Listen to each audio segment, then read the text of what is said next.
20 साल की रीता लखनऊ के आशियाना इलाके में नौकरी करती थी।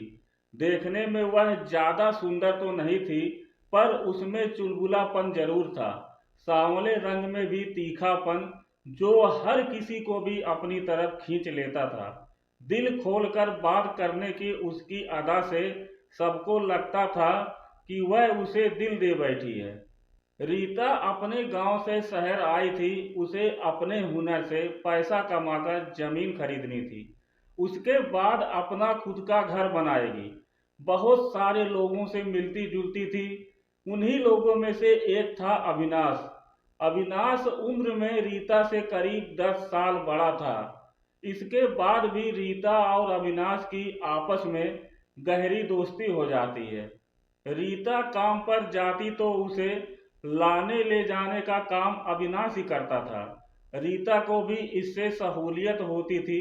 उसे वक्त बेवक्त आने जाने में कोई डर नहीं रहता था। एक तरह से माने तो रीता को ड्राइवर और गार्ड दोनों मिल गए थे।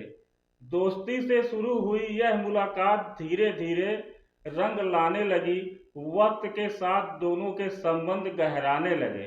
अविनाश चाहता था कि रीता सिर्फ उसके साथ ही रहे, पर रीता हर किसी से बात करती थी।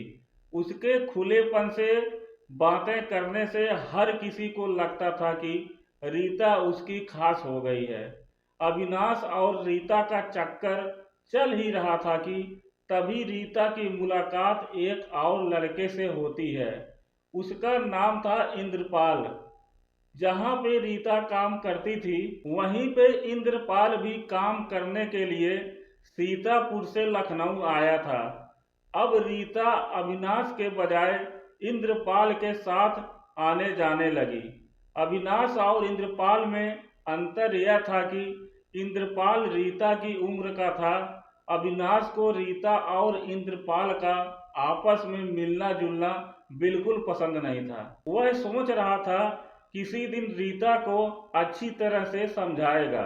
रीता और इंद्रपाल शाम को आशियाना किला चौराहे पर चाट के ठेले पर खड़े होकर पानी पूरी खा रहे थे। उसी चौराहे से अविनाश किसी काम से जा रहा था। तभी उसकी नजर इन दोनों पर पड़ती है। दोनों को एक साथ देखकर अविनाश को गुस्सा आ गया। पास जाकर अविनाश कहता है, तुम आजकल अपने नए दोस्त से कुछ ज्यादा ही घुल मिल रही हो। यह सब मुझे पसंद नहीं है। अगर मुझ में कोई कमी हो तो बताओ, लेकिन तुम्हारा इस तरह से किसी और के साथ समय गुजारना मुझे बिल्कुल अच्छा नहीं लगता। रीता कहती है, तुम भी क्या क्या सोचते रहते हो।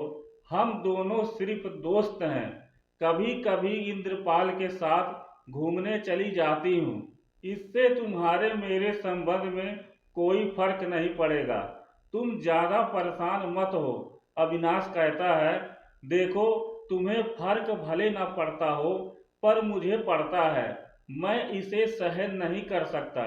मेरे सभी जानने पहचानने वाले कहते हैं कि देखो, तुम्हारे साथ रहने वाली रीता अब किसी और के साथ घूम रही है।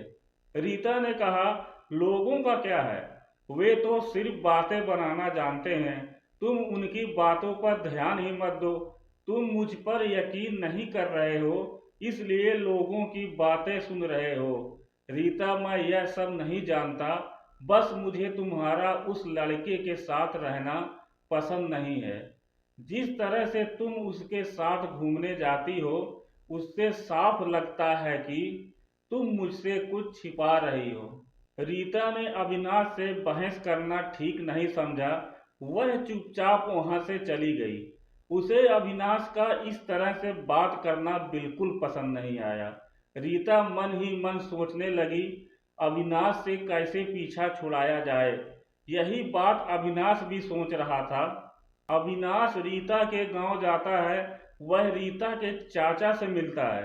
चाचा को रीता और इंद्रपाल के बारे में सब कुछ बता देता है। यह सब बात उसने कुछ इस तरह से बताई कि रीता के चाचा रीता पर बहुत नाराज हुए। जब रीता ने चाचा की एक न सुनी तो वह बोले, रीता, अगर तुम्हें मेरी बात नहीं माननी है तो नौकरी छोड़कर घर बैठ जाओ, लेकिन इस तरह से बदनामी कराने से कोई फायदा नहीं है। रीता समझ गई थी कि उसके चाचा भी अविनाश की बातों में आ गए हैं। अगले दिन रीता ने यह सब बात इंद्रपाल को बताई। इंद्रपाल ने कहा, रीता, हम यह दोस्ती नहीं तोड़ सकते। मुझे कोई डर नहीं है। जब तक तुम नहीं चाहोगी, हमें कोई अलग नहीं कर सकता।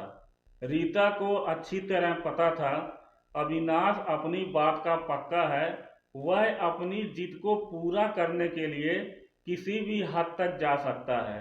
रीता को चिंता इस बात की थी इंद्रपाल और अविनाश के बीच कोई झगड़ा ना हो जाए। वह दोनों के बीच कोई गलतफहमी पैदा नहीं करना चाहती थी। रीता ने इंद्रपाल से दूरियां बनानी चालू कर दी। यह बात इंद्रपाल को हजम नहीं हो रही थी। एक दिन उसने रीता से न मिलने की वजह पूछी तो रीता ने ठीक से कोई जवाब नहीं दिया। इसके बाद इंद्रपाल अक्सर रीता से बात करने की कोशिश में जुटा रहा। कई बार उसने बात करने के लिए जोर जबरदस्ती भी करनी चाहिए। इस पर रीता ने कहा, मैं यह नहीं चाहती कि मेरी वजह से तुम्हें कोई परेशानी हो। बेहतर है तुम मुझसे दूर ही रहो। उधर अविनाश को लगा कि इंद्रपाल उसकी राह का कांटा बन गया है। आखिरकार अविनाश के मन में इंद्रपाल को रास्ते से हटाने की एक खतरनाक योजना बनाता है। इस योजना के लिए उसे रीता के मदद की जरूरत थी, ताकि वह इंद्रपाल को एक सुनसान जगह पर बुला सके, लेकिन रीता इसके लिए तैयार नहीं थी। फिर अविनाश ने उसे समझाया कि इंद्रपाल को सिर्फ समझाना चाहता है। इस बार रीता इंद्रपाल को बुलाने के लिए तैयार हो गई। 15 जून 2018 की रात को रीता ने फोन करके इंद्रपाल को किला चौराहे पर मिलने के लिए बुलाया। इंद्रपाल के लिए रीता का बुलाना बहुत बड़ी खुशी की बात थी। वह बिना कुछ सोचे समझे किला चौराहे पर पहुंच गया। इसके बाद रीता ने बातचीत करने के बहाने उसे बिजली पासी किला के जंगल में ले गई। वहां पहले से ही अविनाश और उसके 4 दोस्त घात लगाए बैठे थे। इंद्रपाल को अकेला देखकर सब के सब उस पर टूट पड़े। जमकर पिटाई करने के बाद उसकी गला दबाकर हत्या कर देते हैं। लाश को कोई पहचान न पाए, इसके लिए पेट्रोल डालकर उसे जला भी दिया गया। अगले दिन इंद्रपाल की लाश मिली। पुलिस आती है। लाश को कब्जे में लेकर छानबीन शुरू की। लाश की पहचान होने के बाद इंद्रपाल के घर सीतापुर जानकारी दी गई। उसके पिता राजा राम यादव लखनऊ आए और बेटे की लाश को लेकर चले गए। पुलिस ने इंद्रपाल के मोबाइल की छानबीन की तो फोन में रीता का नंबर मिला।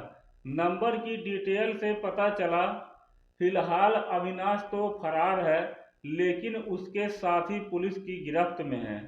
तो क्या आप मानते हैं कि रीता को अपना रास्ता बदलना चाहिए था? आप इस कशमकश से गुजर रहे थे जहां प्यार और अपराध के बीच फर्क करना मुश्किल हो? हमें अपनी राय कमेंट में ज़रूर बताएं। अगर आपको यह वीडियो पसंद आया हो तो एक लाइक देना ना भूलें, और हाँ, हमारे चैनल को सब्सक्राइब भी कर लेना। हम जल्द ही मिलेंगे एक नई कहानी के साथ। तब तक के लिए अपना ख्याल रखें और अपने प्यार के साथ सच्चाई भी याद रखें।